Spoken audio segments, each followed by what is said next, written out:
Welcome. Good morning to our listeners. Good morning to our viewers. Welcome to another edition of To The Point. It's Tuesday, and it's the 26th day of May. The countdown is on to May the 30th, folks. That's when we have King of the Grill. So certainly giving you a bit of reminder for that. Let me say good morning to those of you via our social media platforms as usual. Salutations goes out to you. Those of you driving along on nation's roads, good morning and welcome. If you're listening, of course, still drive along with that joke and offension, but you can certainly hope your rage is not at that level that will distract you in any way, but you can certainly listen to us as you move along. Good morning once again. It's Opposition Tuesday today on today's edition of the To Point. Let me say good morning to, of course, Mr. Garraway. Mr. Garraway, good morning and welcome. How are you doing this morning, sir? Good morning, GT. I am doing fine, and good morning to the viewers and listeners. It's good to be back. Well, it's always a pleasure having you. We just were coming out of an extended weekend. What was it for you? Peaceful and hardworking. Peaceful and hardworking. Yeah, I was in the line, so I did a lot of work. All right.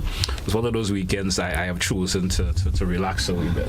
You know, sometimes you just need that aspect of your life, just a little bit of relaxation, and take that to that level. Well, it was, let me say, twofold. So my church had National Convention, so we concluded on Sunday.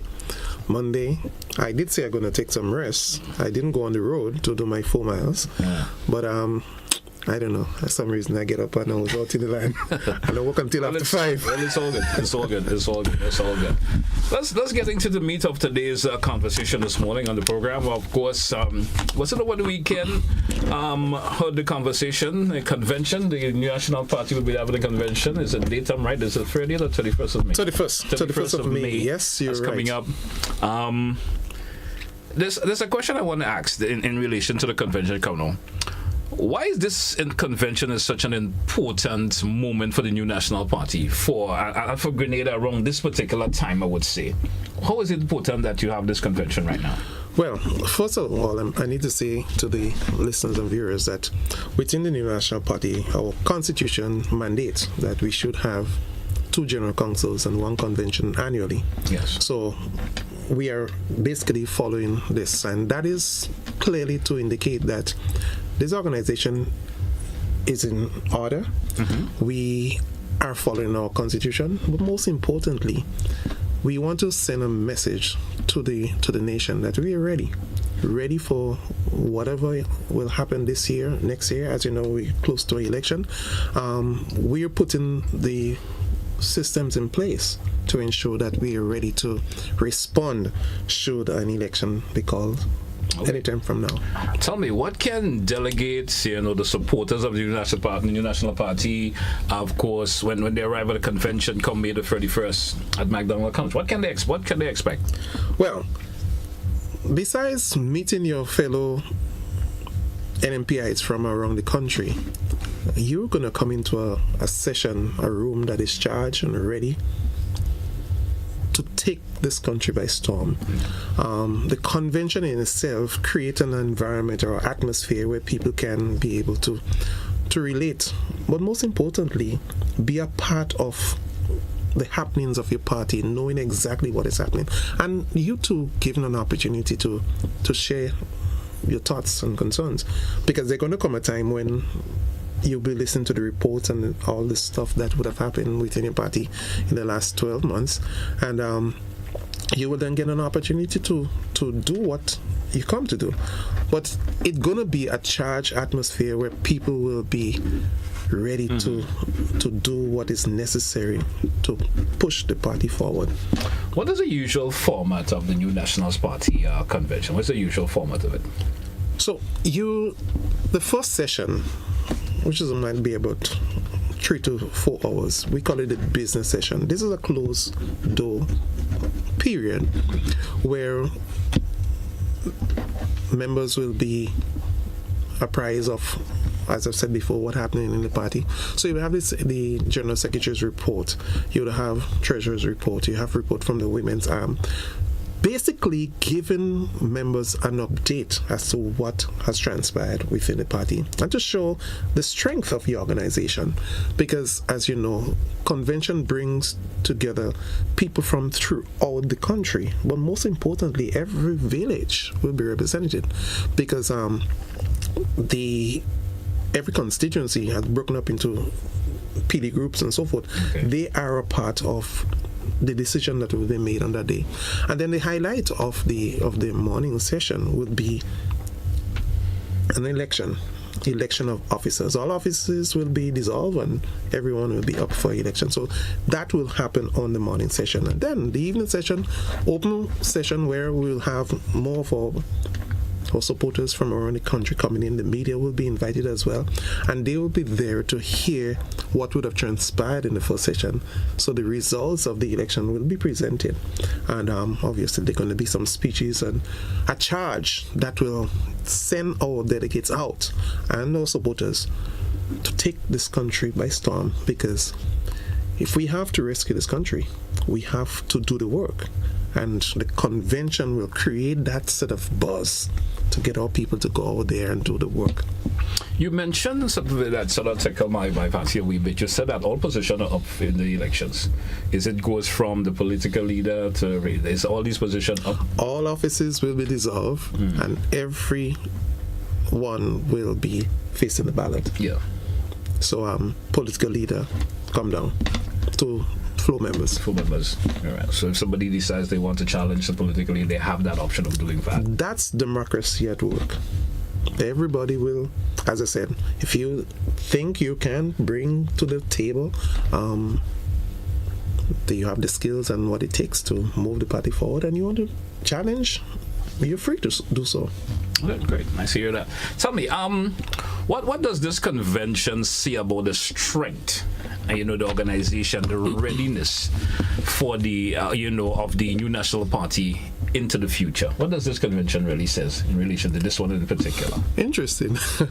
In as much as not too long ago we had convention, and we had the handing over of the baton, transitioning from a senior statesman, most successful prime minister that Grenada has ever had, Dr. Mitchell, moving aside and welcoming new leadership and younger leadership, and that's we had Sister Emily Pierre. Now, going into another convention at this point in time, again, opposition will be up.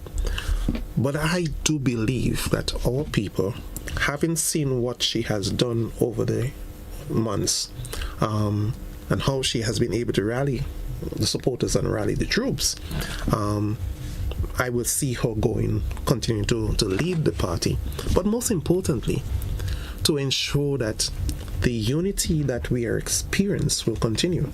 And I mean, a breath of fresh air when she came in, and with the other young people that came on board, and then you look at the slate of candidates with so many young people. This is an opportunity for us to showcase what we have achieved in the last few months, but also to say to the people of this country, this organization is as strong as it has ever been, and we are ready to make the change and to provide the benefits that you are longing for. An NNP that has been in the trenches, has done it before, we are ready to do it again. But do you foresee any major changes within the convention, this convention coming up? Do you foresee any major changes when you say with the executive? When you say major, well, you have to being part of the executive, that. Maybe we see a new, political leader, a new chairman. Will we see any major change? Do you foresee any major changes? Well, I can't foresee change of political leader and so on. I believe there are going to be some other changes. I do believe so. But as to the leadership, no, definitely not. Right. If I follow what has transpired, look at Dr. Mitchell, after leading the party as Prime Minister for over 23 years, decided, hey, time has come, and he moved away and relinquished the post as opposition leader. Yeah. Then he moved aside and relinquished the post as political leader and remain in the party as the chairman and the father to steer this organization forward. I am not saying he's going to move on, but I do believe he will be around to provide the guidance and the stability that the party needs. So you might be hearing things. I'm not sure what you're hearing, but I do believe, yes, as I said, I do believe there are going to be some changes. As a matter of fact, I know of 2 positions that will be changed. Yeah. Because we have lost 2 of our floor members. Okay. Unfortunately, 2 of them would have passed to the great beyond. So they're obviously going to be, from that standpoint, 2 new floor members. Okay. Why is it important for ordinary Grenadian, especially young people, to pay attention to what's happening in this particular convention? Why is it that important for you? Why is it that important, especially for young people to pay attention in this particular convention? Well, when I look back at the election of 2022 and the electorate sent a clear message to the New National Party of what they desire, what they will like to see, and how they will love to be led in the future. And we have listened, we have taken stock, and we are ready. And as you have seen with so many new candidates on the platform, it is a clear indication that we are responding to the call of young people, as you mentioned, young people in this regard. But it also sends another message that we will continue to remain strong, continue to advocate for betterment for people, and most importantly, our young people. Because you talk about the future. With the new members on the executive and as candidates, young people, you're seeing that we have made a move for the future in ensuring that we have candidates that will be there for a long while. And our young people can relate to that, but also they will find some affinity with them because some of them might be their peers in terms of age and so on. And again, looking at your leader, the first female, and we're saying going to be the first female prime minister, with this maternal instinct that she has demonstrated over the years in standing up for people. And I want to say, when I remember when the introduction of this age of civil legal responsibility, where we try to bring in legislation that will cause a change in how our family structure has been set up, and to give the legal rights to 12-year-old with the support of Attorney General to make sexual decisions for themselves without the parents. We saw Emily Pierce standing up, and she defended our young people. Yes, she was vilified and so forth, and I believe they came after her because it's the children they wanted, but she stood in the way. And our young people can take solace in this, that you have a woman, a mother, who all her life spent time in the classroom, spent time molding, nurturing, counseling, mentoring young people. She will continue to do this. When given that opportunity, obviously she's going to take it with both hands. And there's one other thing that came to mind. I remember with I was talking about she's standing up, and young people can take comfort in this. Remember this organization, the Faith Organization, when the single mothers and ladies on a whole who was involved in this organization to provide support during COVID, the teachers and parents had some concern as it relates to coming back into the classroom, and there is the risks of people contracting COVID, and a decision had to be made.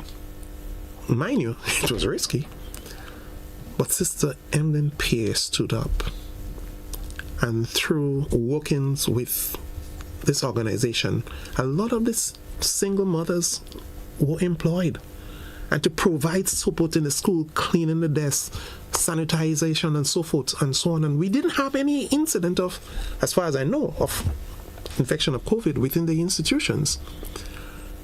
And these people unceremoniously discarded and not paid. And Emmeline Pierce stood up in the way and stood for them. And she was attacked and vilified, but it didn't daunt her, because that's what a mother does. When your children or people are being affected or attacked, you stand up for them.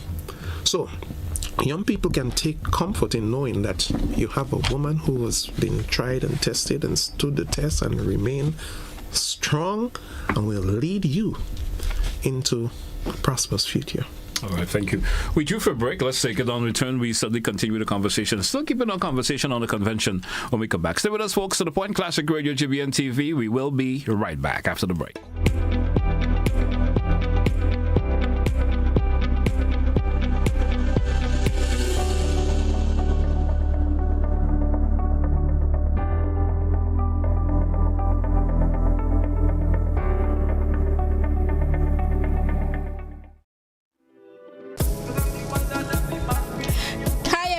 My name is Felicia and I'm the owner of Feli's Nigerian Kitchen. I want to invite you all with your family to come for the GVN King of the Grill on the 30th of May. We'll be there with Nigerian style grilled. We'll have the grilled fish and bolek, which is grilled fish and plantain, and chicken, pork. Everything will be seasoned the Nigerian way. We'll have the spicy and the non-spicy, and of course we'll have a goosey soup and fufu. So come out that day and have fun. It will be at Monroe Field on the 30th of May. See you there, 1 p.m. Fire up the coals, bring the flavor. It's time to crown the King of the Grill. Maggie King of the Grill 2026 is calling you. Think you got the creativity, the skills, and the fire to rule the grill? This is the ultimate showdown for chefs, backyard masters, and the food lovers alike. Step up, show your talent, and claim your spot among the best. With over $5,000 in cash and prizes to be won, the stakes has never been hotter. Happening Saturday, May the 30th. Register now. Call or WhatsApp 407-8458. But hurry, registration close April the 30th. Don't wait. Bring your fire, bring your flavor, and bring your A-game. Maggie, King of the Grill 2026, where champions are made on the grill. Maggie King of the Grill is powered by Maggie, enhancing your flavors. Rubis, Blue Bubbles Tenton Rentals, Grenada Paper Products, Granville Credit Union, Flow, Budget Foods, My Finance Grenada, Carib Breweries, Ride Go Grenada, Glen Spring Water, and Grenada Bottling Company Limited. Maggie King of the Grill and Food Festival, where flavor meets fire. At 5 p.m. on August 5th, 1944, the schooner Island Queen sailed out of the St. George's Harbor. On board were some of Grenada's brightest and best sons and daughters. What happened afterwards remains a mystery. Where Island Queen gone? Heritage Theatre Company presents Lucy's Straw Hat, a full-length drama written and directed by Chris DeRiggs, a moving story about a family caught up in the drama of this great mystery. Meet Mammy Sylvie, a woman with a secret too heavy to keep but too painful to reveal. I'm asking for forgiveness for not telling you the truth. Pa John, the war veteran. Sometimes I sit here feeling so helpless, so crushed. Hyacinth, always ready to do mischief. You don't see the woman Uncle Norris married. She face ugly enough to turn milk. Lucy, beautiful and headstrong. I had a dream, Mommy, that Hyacinth was there, holding my hand. Lucy's Straw Hat at Grenada Trade Center on Saturday 13th and Sunday 14th June, and at the Luke Cinema on Saturday 20th and Sunday 21st June. All shows 7 p.m. Advance tickets $60, $75 at the door. Come join us. Where Island Queen gone?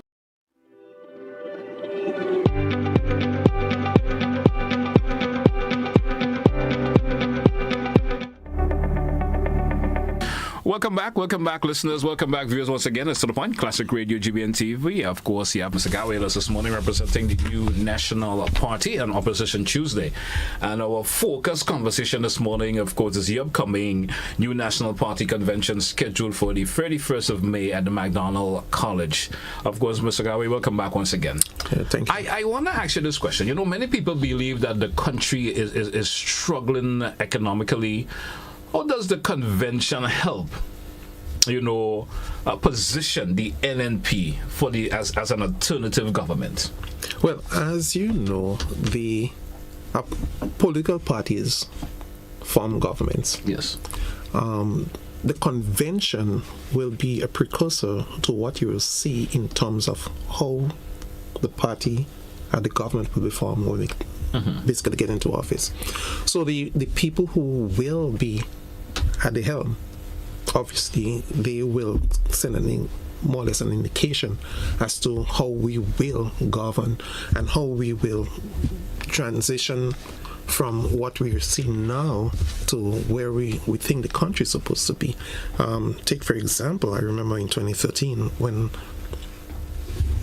the party formed the government, the economic malaise that we met, quite a lot had to be done to remedy the country. But if you look at what would have happened, we had a convention not long before. It's also send the signal that we are ready, preparing ourselves for governance. That's the foundational truth here. It's the preparation for governance, preparation to ensure that you have people in place and systems in place to move this country as soon as you get in. Because in 2013, there was no breathing space. As soon as you get in, you had to start working because the economic model that we would have found was one where government was setting assets to pay salaries. We can't do this, and we do believe right now it's even worse than what it was in 2013. So quite a lot will have to be done, and that's where we want to make sure that we position ourselves and people can see from the convention that this organization is concerned about governance, and the convention is sending that message. All right. Now, the New National Party has gone through what I would say, through leadership transition. We had the restructuring in recent years. How would you say? Would you say that the New National Party is united right now as a party? Very much so. Yes, we had the transitioning from Dr. Mitchell as political leader and opposition leader to Sister Eminent Peer.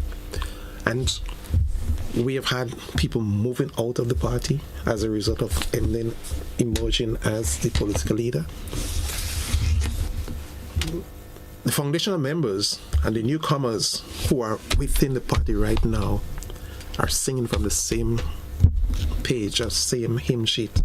We are working in one accord because the goal before us is providing benefit for the people of this country, getting into government, being able to move the country forward. That's why you haven't seen historically from the foundational members of the party, you haven't seen big fallouts. You have seen some skirmishes and so on. But when you analyze it, you realize not bona fide NNPites, but bona fide NNPites, we are united behind this political leader. And we are excited about the great things that is about to happen. Because, as I said, the goal is to rescue this country. You spoke of something that I just, individuals who may have left the organizations for various reasons.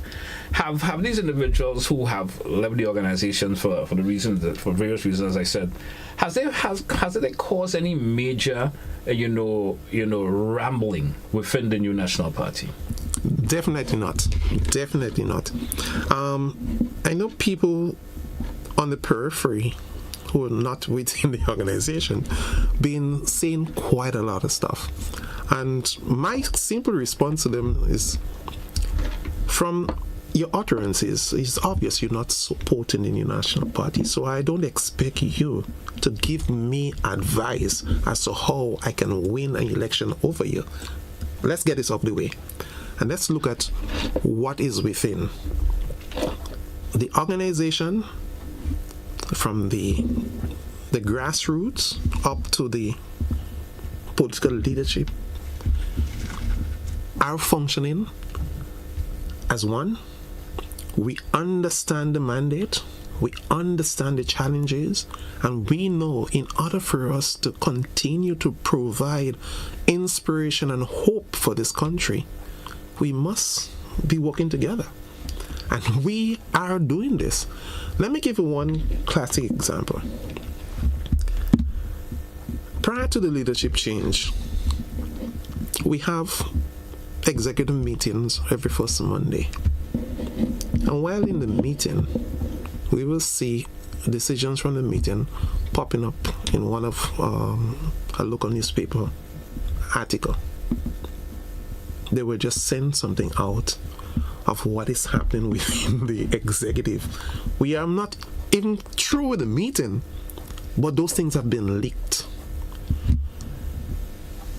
Leadership change, new executive, and that was history.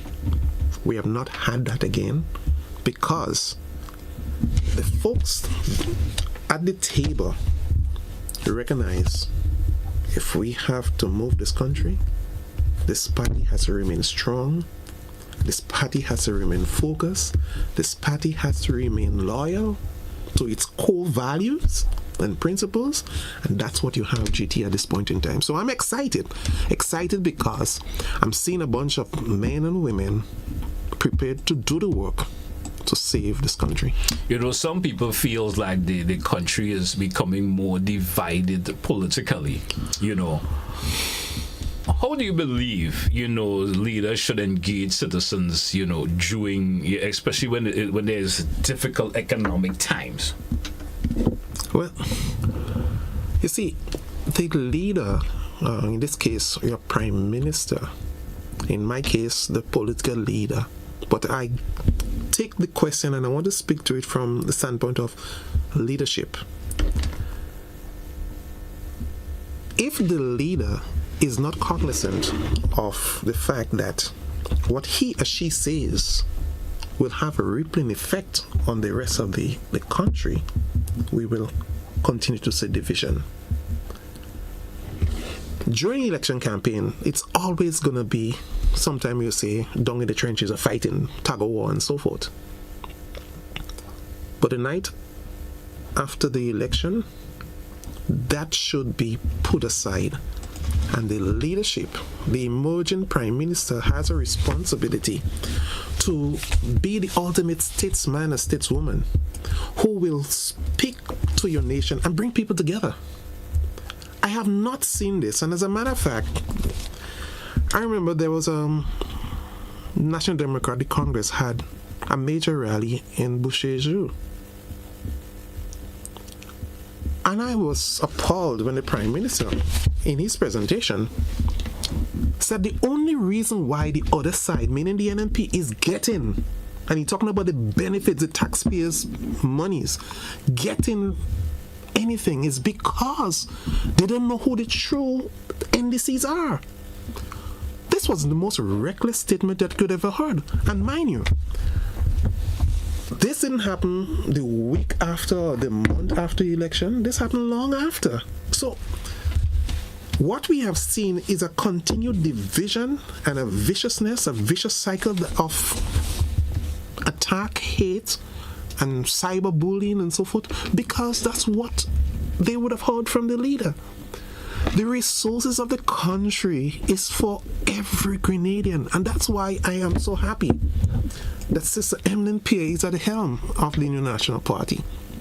And after we would have formed the government, she will demonstrate not just leadership as Prime Minister, but as a mother who understands the importance of taking care of children across the board. As a school teacher, she had to demonstrate that, and she was successful at it because she understands is not because of where you come from or who your parents are. I should give support to you. It's because you're a human being. And that's the difference. So I am excited, as I said, that she will demonstrate and bring back that love in the country where we see our fellow man not as a thing, but as a human being, and one who need to be supported, who need to be provided for, and the resources of this country are for every Grenadian, not some. All right. Now tell me, why should the undecided voters and the independent thinkers tuning and pay attention to this particular convention? Well, I think I may have answered it before, what I've said before, in terms of this will be a moment to see if the party continue to respond to the needs of the people of this country, the young people in particular, who have been seeing a lot. And this convention going to be one where we will see a number of things and do things that will demonstrate that we are cognizant of the plight that our people are currently facing.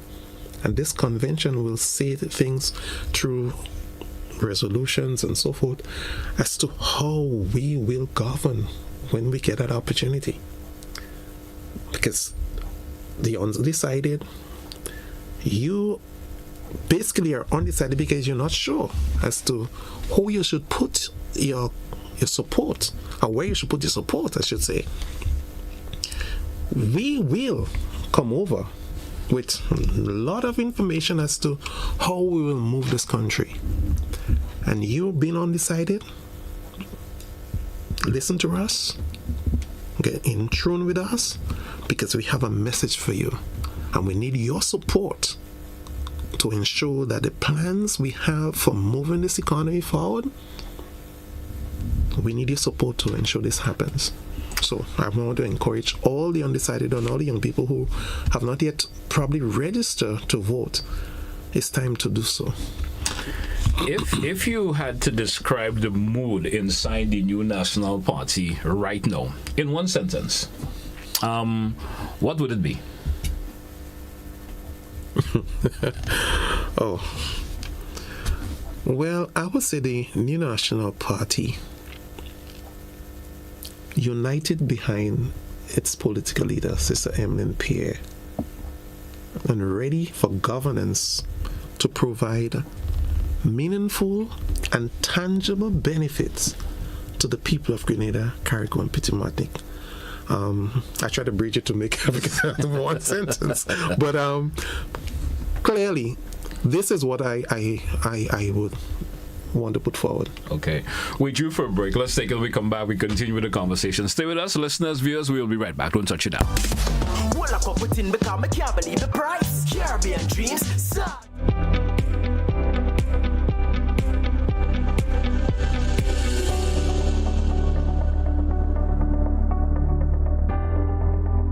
Life doesn't stand still. It moves. It grows. It asks you to believe in what's next. Your first car. Owning your home. The business you build. The future you choose to invest in. Life moves in steps. When you're ready to take the next one, we're here to help you move forward with banking solutions designed for life. From vehicle financing and mortgages to education savings, credit solutions, and support for your growing business. Republic Bank, ready for life, every step.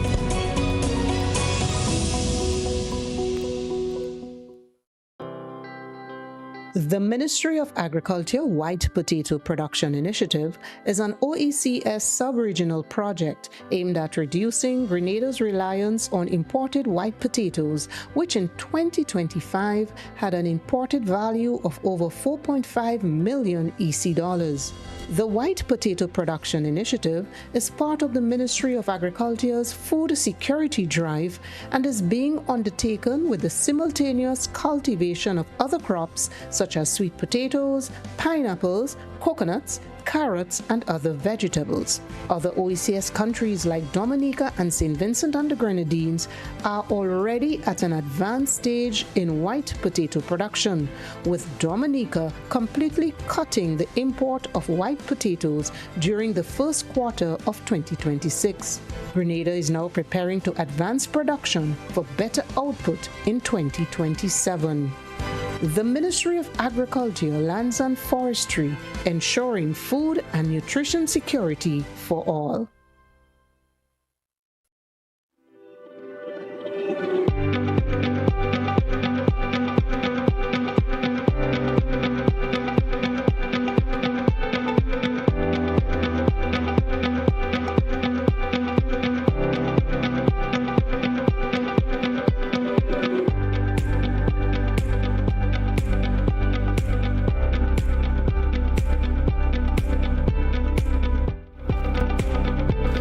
To our listeners, welcome back to our viewers once again. It's Classic Radio GBN TV. It's Opposition Tuesday on today's edition of To The Point. I'm your host, GT, and with me this morning we have Mr. Winston Garraway with us this morning, representing the New National Party. Our focus conversation this morning, of course, we're talking a lot about the New National Party convention coming up for you on the 31st of May.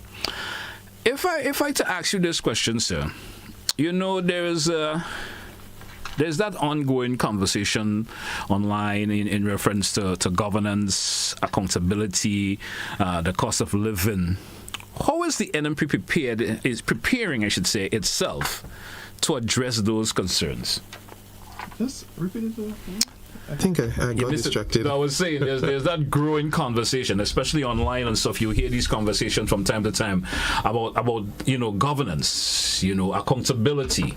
And the cost of living, that seems to be one of the dominating conversations you hear these days, the cost of living. How is the NNP preparing itself, I should say, to address those concerns? Well, interesting question. In as much as when you're on the ground, one of the loudest cry you're hearing from people is the cost of living, and things are so tough and tight. And seemingly the government is not responsive to those set of cries. And we're just seeing the hike in the petrol price to $17. In our time it was capped at $15. And when we did the analysis, you look at when we cap it at $15, the true price would have been $19 and some cents. When we cap it at $15. In this case, where the government capped it at $17, the true price would have been $18 and some cents. Okay. So I think there was a reduction this week, right? This last, the 18th of this one. I think it was actual reduction. I think it went down to 16. Somebody. I'm not. No. I think no. Maybe no. I was trying to be corrected. No. It remained the same. It remained the same 17. So how is the NNP preparing? At this point in time, we have been engaging ourselves with stakeholder consultation. So we have been meeting with serious and having serious discussions with a number of stakeholders. Well, I must plug in here and say we are still waiting to meet with farmers, because they are a very important stakeholder, and I'm working with an important member within that organization, that sector, to help coordinate the farmers so we can meet with them. But farmers, we come in. We're just waiting for the workings behind the scene to happen. But to answer it fully, we have been engaging with stakeholders. We share with them our own assessment of the economic and social realities that we're seeing in the country, and we equally ask them for their views as to our assessment and to share with us what are sort of concerns they have, because as a government in waiting, we want to make sure that when we get into office, we hit the ground running. We're not planning to govern when we get in, but do the necessary preparatory work. So people can be assured that an NMP government will be very responsive to the cries on the ground. We'll be very responsive to the cries of the people asking for relief, be it housing, be it in food, electricity, water. Very responsive, because we understand, and having experience is one thing, we understand the plight, and we know if we have to move this country forward, we have to, first and foremost, grow this economy. And we have plans of how we can do this, and I'm looking forward to when that time comes. I want to go back to the convention a wee bit. What major conversation or resolutions can people expect, to come out of this particular convention? Well, I cannot say exactly how many resolutions we may have and what exactly will be the ones that we will finalize on. But I can tell you definitely the cost of living going to be one that's going to be looked at very seriously. Healthcare. We have a fundamental difference to this administration in that we believe a lot of emphasis should be placed on primary health care. Primary health care basically is trying to avoid the people from getting sick, and rather than more secondary health care. When we look at the plight of the people in Carriacou and Petit Martinique after government receiving $118 million from the wise decision that was made by the NNP, to this day, people in Carriacou are still struggling as it relates for housing. So we want to look at this, and I know there is a crying issue as it relates to transportation and so forth. That also would be in the mix. But as I said, I cannot say how many and which are the ones that are going to be on the floor. But we're going to have some powerful resolutions. How important is the grassroots energy of the party? Supporters, per se, the grassroots party supporters in rebuilding process of the enemy. How important is that? Extremely important.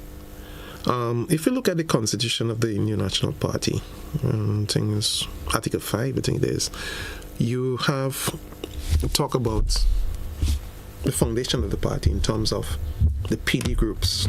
So you have in the constituency, you have the PD groups. The structure is that you have those organizations, and they will form a part of the delegation who will be in the convention to vote. So those people have a major say in how the party move forward. And in terms of when we look at what is happening within the country as it relates to these sort of grassroots people within the countryside who might be farmers and seamstresses and those people who offer the labor, be it to do farm labor work and so on. A lot of them would have been doing the bushing as well. And we have seen a move away from those services. Say what you want. As the Bible says, the poor will always be with you. Even though you're going to build the economy and build it to a sense, and you move a lot of people out from that poverty line and so forth, but there are going to be people who will be there still needing support. And one of the things that we understand as a party in that you cannot forget those people. While you want to continue to soar high, and yes, and that is important because you want to build people and move people out of the poverty line, and we have been doing this. And I want to just plug in and say the New National Party is a party that would have provided the most scholarship within this country and move a lot of families out of poverty because of education. So we will continue to remember those people. We'll continue to remember that grouping of people, because if you don't, you leave them to the wolves, and we will never do such. I want you to explain this to me. Of course, I should have probably thrown that at you a little bit earlier in the conversation, but the convention includes both, the closed session and the open session. Why was it important for that particular structure? How it is? Why is it that structured? It's structured in that particular way. Well, as I said, the closed session is the business session of the convention, where the internal operations of the party will be shared to the people who, one, are there as a delegate, okay, or an observer, and every constituency has a special number to be there. And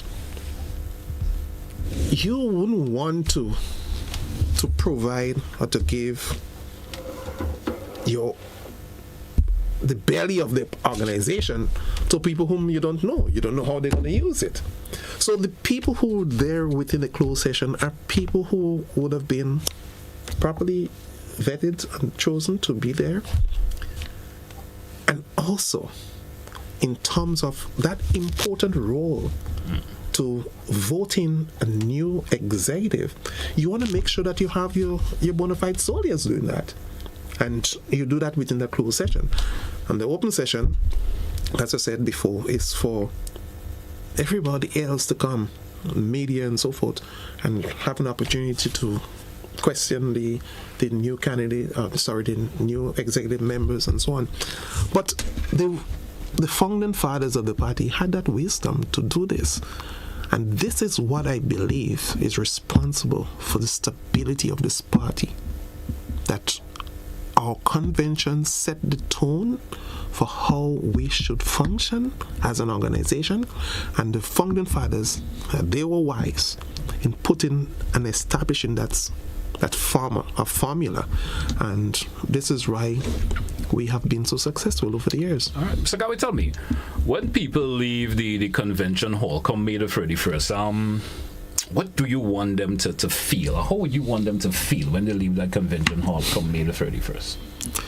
Well, I want them to feel hopeful that we as an organization is together, united, and ready to rescue Grenada. We want them to know that you have an executive that is responsive to their needs, to their cries, and is responsive to the needs and cries of the people of this country. And to know that hope is still alive. And as a party, we will continue to invest in the development of our young people. We will continue to invest in the development of this country and to ensure that what we leave here, the legacy that we would establish, is one that's going to go for generations to come. So that's what I want them to go out there. And as they're being motivated and charged, they will go out into the communities and to do the work. Because in order for us to get back into the seat of government, the work has to be done. And you are going to be a delegate or an observer or a member of the convention because you have been given that special responsibility to go out there and to ensure that more like you are within the folds of the new national party. All right. This is we have, of course, another commercial segment coming up. After this commercial segment, we certainly will get ready for, of course, entertain our listeners and viewers. They may have a question or two they would like to ask in reference to our conversation this morning. Stay with us, folks. We'll be right back after the short break. Don't touch it down.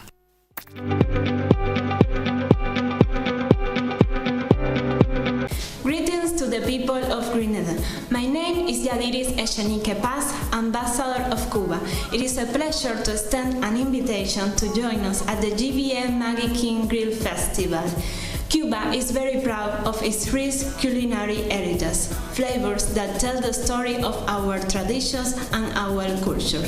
At this festival, we will share with you the taste of Cuban cuisine. We're looking forward to joining Grenada in this vibrant national event, where friendship and cultural exchange are expressed through the universal language of food. See you soon at the GVN Maggie King of the Grill. Looking forward to see you. Fire up the coals, bring the flavor. It's time to crown the King of the Grill. Maggie King of the Grill 2026 is calling you.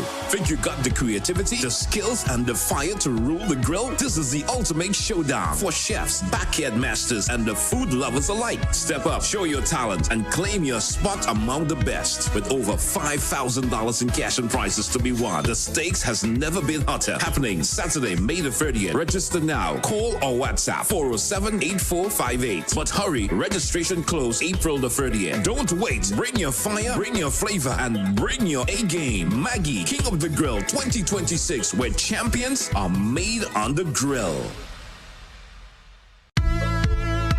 Maggie King of the Grill is powered by Maggie, enhancing your flavors. Rubis, Blue Bubbles Tent and Rentals, Grenada Paper Products, Grenville Credit Union, Flow, Budget Foods, My Finance Grenada, Carib Breweries, Ride Go Grenada, Glen Spring Water, and Grenada Bottling Company Limited. Maggie King of the Grill and Food Festival, where flavor meets fire. Welcome to the island's boldest ATV experience. The only tour daring enough to bring you this level of excitement, freedom, and adrenaline.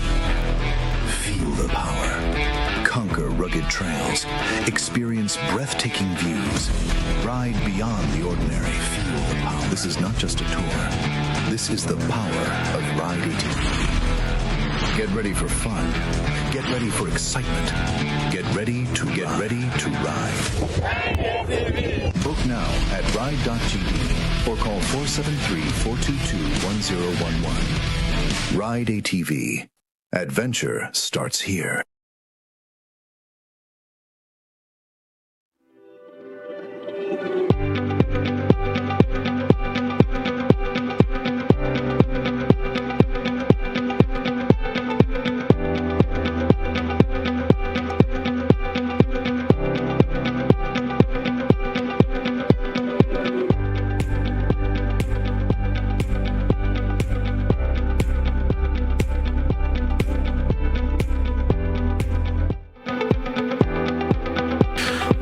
Welcome back to our listeners. Welcome back to our viewers. We're into the segment which will wrap our show this morning. We just have approximately 10 minutes or so left this morning.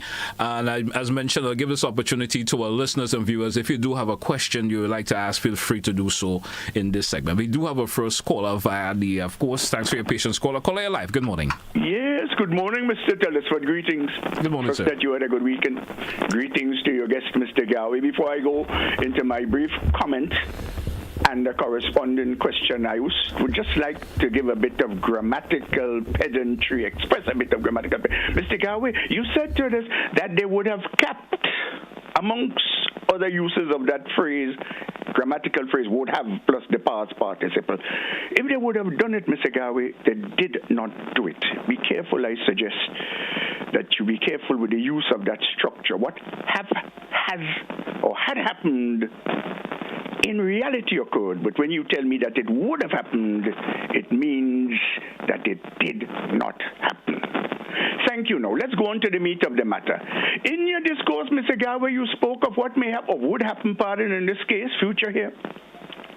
In your convention, and the duty you said of the responsibility of the convention is to prepare the people for when they take office, see your party, so to speak, what they should do. And of course, in the purpose of, quote unquote, rescuing and saving the country. But my understanding of rescuing and saving, you need to have tools and you need to be well prepared and equipped to do it. The history has shown us, but we're not going back there, but it has shown us that over the past 52 years, none of the political parties serving in administration of the state's business have succeeded in saving this country because we continue to go down the tube. Politically, socially, economically, ethically, morally, spiritually. Mr. Garraway, I'd like you to give us an idea. Here's my question. On what logistical tools you have prepared to really bring about change in this country so that the direction of the country can change. In your consideration, I'd like you to look at the aspect of the constitutionality of the country. In other words, do you think we can continue to live in this country where the executive and the legislature are the same people? Where we have the church involved in the government affairs, where we have total disrespect to the United Nations Convention, for example, that of people with disabilities in the country, where you have ministers of government going out soliciting, not particularly soliciting, but receiving gifts illegally contravening the United Nations Convention against corruption, where you have government officials, Mr. Garraway, take it and listen, depriving the established entities of the state, for instance, the PDA, and giving instructions, overriding the activities or the responsibilities of the PDA, for instance, and doing things in this country which all contravene the quote-unquote Pitlatrine pamphlet of an imperial order and council of the Queen's most excellent majesty, which rules us up today. What provisions do you wish to recommend for the future so that we can see a change in the direction of the country if and when your party takes office? I trust my question is understood. Do have a nice day. Will you, sir? Thank you, sir. Thank you very much, Mr. Rolo, and I appreciate the questions that you've raised. There's a lot of them, and so let me see. You ask, and you predicate. Everything was predicated on the fact that what are we doing to make a difference? And I'm going to say to you, the stakeholders consultations that we're having right now is a precursor to what we do in government. So the major stakeholders who we are talking to, and we're hearing the concerns, we're hearing the suggestions, some of the ideas will find itself on our manifesto, which is an indication that we want to work collaboratively with all our major stakeholders. And that's what you will see with an NMP government. What difference we're going to make? I must say, there are areas that we were not as strong as we should have been as a party and as a government. We have taken stock, and we want to make sure that we will listen more, and probably listen twice before we act. But we want to ensure that one of the things that we have done in the past of having the social partners together and to have them give them a seat at the table and to be a part of decision making for this country, we will continue to do this.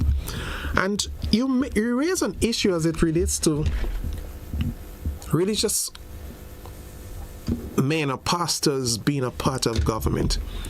I know there was this misconception as it relates to a separation of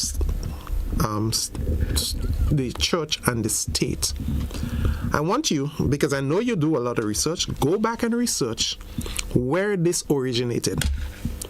This originated out of the United States, where a president, I don't remember his name right now, but wrote to the Congress. And in his writing, he said, there must be a separation of church and state. And what was he speaking about? He was saying the church has a supreme authority from Almighty God. And the state should not in any way legislate how the church is to relate with its supreme authority. So men of the cloth, as we often been called, are given that freedom to be in government, to assist in ensuring that, one, the morality that we talk about and moral decadence that you're talking about, if we have men and women who understand this, I am certain that the policies that will be put forward by a government that have those people, pastors and so on within their ranks, will ensure that we protect our children, we protect our citizens from the moral decadence that you're saying that we are seeing right now. So the separation of church and state is not what it's being pushed out there. It's just to say that the state should not legislate anything to interfere with the supreme authority that has been given to the church by Almighty God. All right. We do have another caller via WhatsApp. You're live. Good morning and welcome. Good morning, GT. Good morning, sir. Good morning. Mr. Garraway, I've been listening to Mr. Garraway. And to me, in my opinion, I live in the diaspora, let me make it clear. And I pay attention to what's going on in Grenada. And to me, like, you sound very naive, like you just come there to say something, to me either to make the hour. Okay? And I'll give you some example of things you said. You said, Mr. Garraway, that MLMPA is a great leader. You mentioned about the faith-based organization.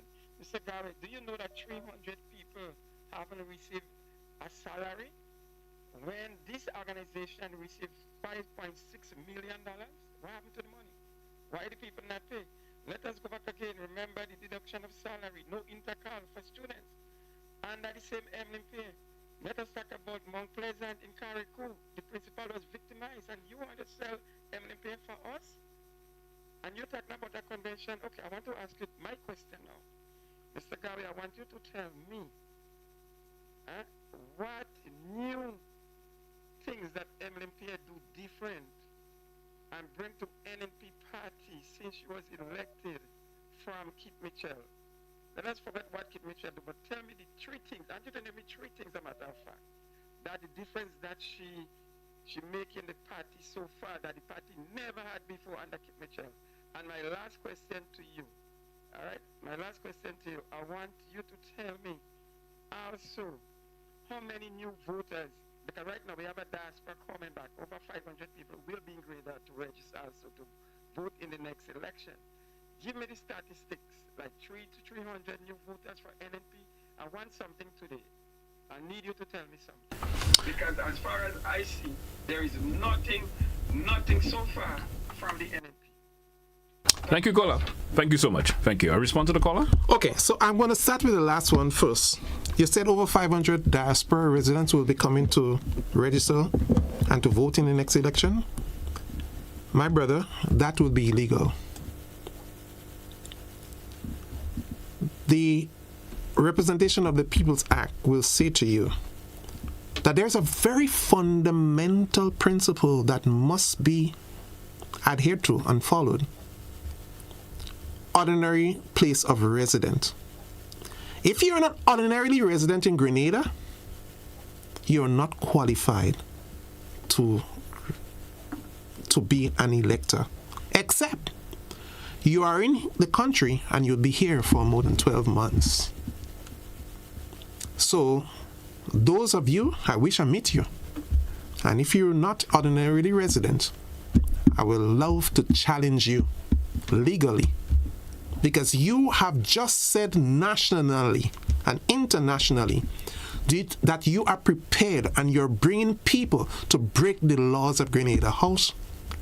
Shame of you. And then you want to tell me and you want to attack Sister MLMPA and said over $5.something million was paid to faith organization and over 300 people didn't receive salary? You don't have your facts right. The last set of salaries that they had to receive is what the government didn't pay them. So the money that was paid before, because they didn't work for 1 month. COVID wasn't for 1 month. But they were paid before. So get your facts right. And I don't expect anything better because you've just told me you're a lawbreaker. So the attack on Emily, I'm going to say to you, the attack on Sister Pierre is because she has been standing up for single mothers. So those women who have not been paid, it's there you're after, But Emily is in the way. The young children who you're trying to introduce and give them the liberty to make sexual decisions without the parents. The reason why you're attacking Emily is the children you're after. But Emily is in the way. And Emily will be elevated to become the first female Prime Minister of Grenada because she will continue to stand up for our women or single mothers. She will continue to stand up for our defenseless children because that is the godly and Christian thing to do. And she will do it as a proud mother, a proud believer that Grenada needs at this point in time. So the decadence that we've seen in society is because we need people with the moral fortitude and authority to lead this country at this point in time. And Emlyn will do this for us. All right, we do have another caller. Caller, you're live. Good morning, welcome.